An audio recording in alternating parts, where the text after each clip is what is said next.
به نام خدا. سلام دوستان عزیزم، وقتتون بخیر باشه. پادکست صدای سکوت امروز رو با کتابی زیبا و جذاب شروع می‌کنیم. یادداشت‌های زیرزمینی، نویسنده فئودور داستایوفسکی. موضوع رمان، داستان خارجی و تراژدی هستش. مترجم علی مصفا. انتشارات نشر چشمه در سال 1400 این کتاب رو انتشار داده. لطفاً با من همراه باشید تا مقدمه کوتاه در مورد نویسنده این کتاب رو برای شما بخونم و سپس کتاب رو با هم دیگه ورق میزنیم. فئودور میخائیلیچ داستایوفسکی متولد 1821 و درگذشت 1881 در مسکو و در خانواده‌ای از طبقه متوسط به دنیا آمد. او ابتدا وارد دانشکده مهندسی نظامی شد، اما خیلی زود علاقه جدیش به ادبیات مسیر زندگیش را تغییر داد. زندگی کاری و فکری داستایوفسکی را میتوان به دو دوره اصلی تقسیم کرد.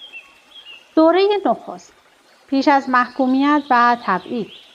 در این سالها داستایوفسکی با ترجمه و نوشتن نخستین رمان‌هایش بیچارگان، همزاد وارد عرصه ادبیات شد.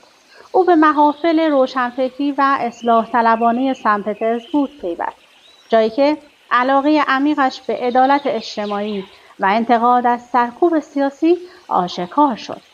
اما همین فعالیت‌ها او را در سال 1849 به اتهام عضویت در گروهی سیاسی به بازداشت، محکومیت و مرگ که در آخرین لحظه لغو شد و 4 سال زندان و تبعید در سیبری کشاند. دوره دوم پس از بازگشت از تبعید بود. این تجربه سخت نقطه عطفی در زندگی او بود. داستایوفسکی پس از بازگشت دیگر نویسنده پیشین نبود. نگاهش به انسان، رنج، ایمان و آزادی عمقی تازه پیدا کرد. نخستین اثر مهم او در این دوره یادداشت‌های زیرزمینی در سال 1864 بود. کتابی که بسیاری آن را طرح مقدماتی برای شاهکارهای بعدیش می‌دانند. در کتاب یادداشت‌های زیرزمینی او شخصیت مرد زیرزمینی را خلق کرد. فردی آگاه به تضادهای خود، گرفتار در تناقض‌ها و نمونه‌ای از ضد قهرمان مدرن. مضامینی چون آزادی، بیگانگی، تنهایی، خودویرانگری و اراده مستقل در این کتاب به شکلی خام اما درخشان حضور دارند و بعدها در آثار بزرگتر او هر یک از جنبه‌های تازه‌ای بسط یافتند. در جنایات و مکافات، ایده آزادی و گناه در قالب راسکولنیکوف به اوج می‌رسد. در ابله، تنهایی و پاکی انسانی در برابر جامعه فاسد بازتاب پیدا می‌کند. در برادران کارامازوف پرسش‌های ایمان و شک، اخلاق و قدرت صورت نهایی خود را می‌یابد. به این ترتیب یادداشت‌های زیرزمینی نه تنها اثری مستقل بلکه آغازگاهی برای ورود به جهان ادبی و فلسفی داستایوفسکی، جهانی که زندگی شخصی او، تجربه مرگ، تبعید، رنج و بازگشت به طور مستقیم آن را شکل داده است. قمارباز، نازنین، خاطرات خانه اموات و شب‌های روشن دیگر آثار مشهور این نویسنده هستند. خب لطفاً با من همراه باشید تا این کتاب زیبا رو با هم دیگه کشفش کنیم. بخش اول، زیرزمین. من مردی مریضم، مردی بدجنسم، مردی نچسب. به گمانم کبدم درد می‌کند. با این حال چیزی از بیماریم نمی‌دانم و یقین ندارم دردم از چیست. تحت هیچ مداوایی نیستم، هرگز نبودم. هرچند برای علم پزشکی و پزشکان احترام قائلم. اضافه بر اینها بی نهایت خرافاتی هم هستم. خب دست کم این قدری که به پزشکی احترام بگذارم، به اندازه‌ای درس خواندم که خرافاتی نباشم. اما هستم. نه آقا، تن به درمان ندادنم از بدجنسی است. البته حالا حتم دارم شما آنقدر مرحمتی ندارید که این را بفهمید. اما من آقا من میفهمم. البته نخواهم توانست برایتان توضیح دهم که در این مورد چه کسی از بدجنسی من رنج خواهد برد. به خوبی میدانم که به هیچ روی با سرپیچی از درمان اطبا نمیتوانم رویشان را کم کنم. بهتر از هر کسی میدانم که به این ترتیب فقط به خودم آسیب میرسانم و نه هیچ کس دیگر. اما باز هم اگر درمانی نمیپذیرم از بدجنسی است. کبدم درد میکند. بسیار خوب. بگذار دردش از این هم بدتر شود. مدت مدیدی است که اینطور زندگی میکنم. حدود 20 سال. حالا 40 سالم. سابق برای این کارمند دولت بودم. حالا دیگر نیستم. صاحب منصب بدجنسی بودم. بیادب بودم و از بیادبی لذت میبردم. رشوه که قبول نمیکردم. پس به جبران مافات این کمترین پاداش را به خودم روا میدانستم. شوخی بدی بود، اما خطش نخواهم زد. به این خیال آن را نوشتم که خیلی زیرکانه از آب درآید. اما حالا خودم میبینم که فقط میل زننده‌ای به خودنمایی داشتم. به عمد خطش نخواهم زد.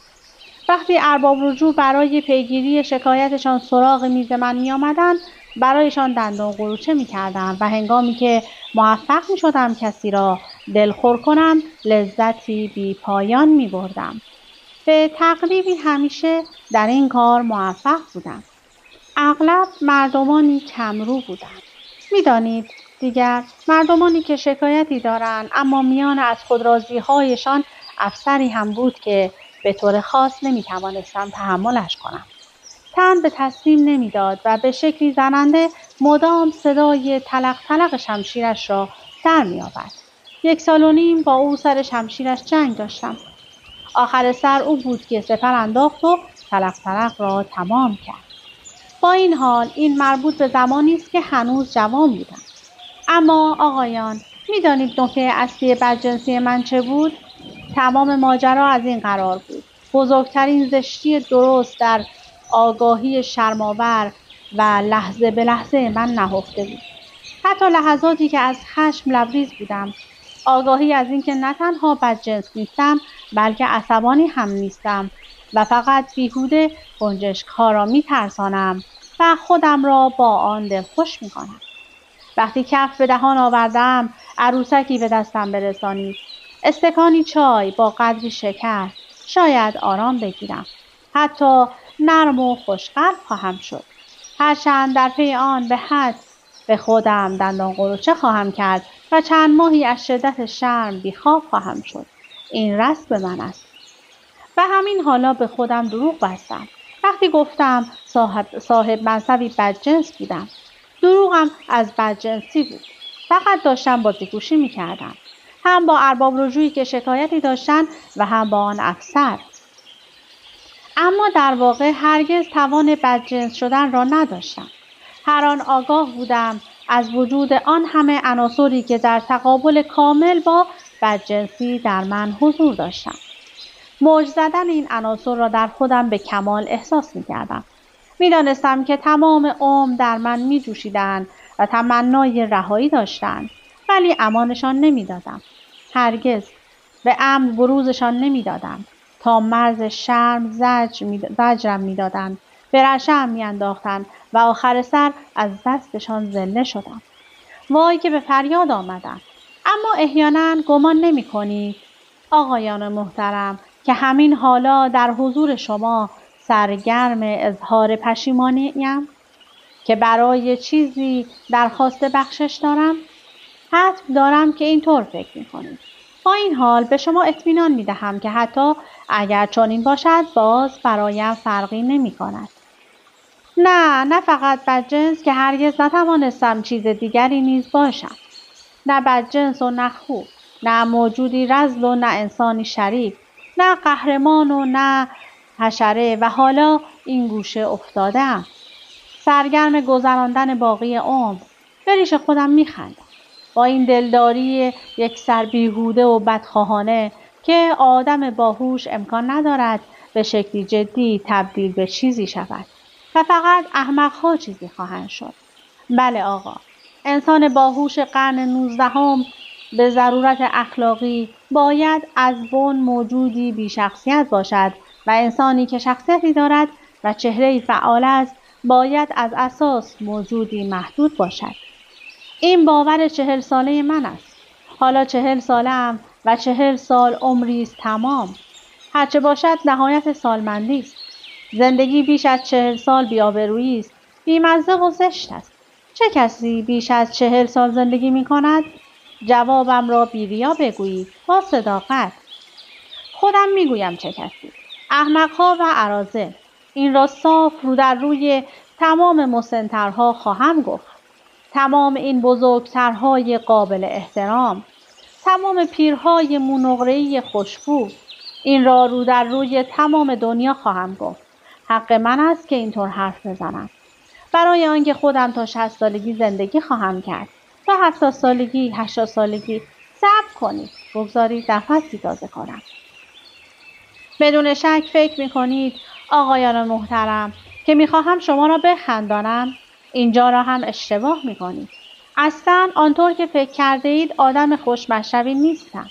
حالا اگر از تمام این پرچانگی کلافه شده اید و تا اینجا فکر می‌کنم که شده اید و تصمیم دارید از من بپرسید دقیقاً چه کارم، به شما جواب خواهم داد. ارزیاب رسمی. کار می‌کردم تا چیزی برای خوردن داشته باشم. فقط همین.